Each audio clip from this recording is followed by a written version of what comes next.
মুখমণ্ডল দর্শন করার উদ্দেশ্য যদি জিয়ে থাকেন বা কোনো ধরনের এমন উদ্দেশ্য থাকে বা মা দুর্গার মুখমণ্ডল দর্শন করে কোনটা প্রথম কোনটা দ্বিতীয় এমনটা যদি চিন্তা ভাবনা রেখে থাকেন তাহলে এই ভিডিওটা আপনাদের জন্য। কারণ মা দুর্গা এই নামটা শুধু এমনি এমনি পায়নি।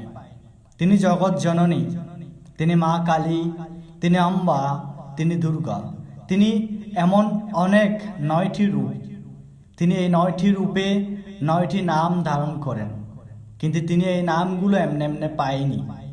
তিনি দুর্গতি নাশ করেছিলেন বিধায় 10 দিক থেকে সন্তানদের রক্ষা করেছেন বিধায় তিনি দুর্গা। তিনি অসুর বধ করেছেন, সেই জিনিসটা লক্ষ্য করবেন। হ্যাঁ সনাতনী সন্তান, সচেতন হন, শুধু চেহারা নয় তার কৃতকর্মও দর্শন করুন।